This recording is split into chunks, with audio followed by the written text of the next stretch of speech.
আমার এতই অবস্থা খারাপ যে আমি রাস্তায় দাঁড়িয়ে আছি। রাত ১০টার সময় এরকম রাস্তায় দাঁড়িয়েছিলাম। কেন ছিলাম চলো সেটাই তোমাদের সাথে একটুখানি শেয়ার করি। তো আমাকে আমার বয়ফ্রেন্ড বিকালবেলা বলে যে আমার গিফট নাকি ওনার বন্ধুরা নিয়ে আসবে। তো আমি তখন শুনে অনেকটা এক্সাইটেড হয়ে গেছিলাম। বিকজ আমি ভেবেছিলাম হয়তো উনি যখন আসবেন তখনই হয়তো গিফট আমি পাবো। তো এতদূর তো সবকিছু ঠিকঠাক ছিল। কিন্তু রাত ১০টা বেজে যায় তখনও ওনার বন্ধুরা আসছে না। তো আমি এবার অধৈর্য হয়ে পড়ছিলাম যে আমার গিফট আমি কখন দেখব। এই এক্সাইটমেন্টের জন্যই আমি বাড়ির বাইরে রাস্তায় দাঁড়িয়েছিলাম যে কখন আসবে আর আমি কখন গিফটটা দেখতে পাবো। এত দেরি করে আসলে অনেকটাই পিঠা সবাই খেতে খেতে গেল, তারপর চলে আসছে। রাখো রাখো, এইখান থেকে রাখো। এই তোমাদেরকেই দেবো আমি, এইখান থেকে রাখো। তোমরা এইখান থেকে রাখো। এই রাখো।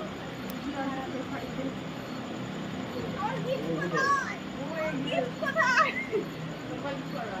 আমার মনে gift দাও। না, কিচ্ছু না। না, তুমি দেরি করে আসার জন্য। দেরি করে আসার জন্য। এই তুমি তো ফ্রি ছিলে, আসোনি কেন বলো? ভাই না আসলে? চলো চলো, আসো আসো। হাই। তো ফাইনালি আমি এত ব্যস্ত দুটো মানুষকে আমার সামনে পেয়ে গেছি, আমি নিজেকে সত্যি অনেক ধন্য বলে মনে করেছিলাম।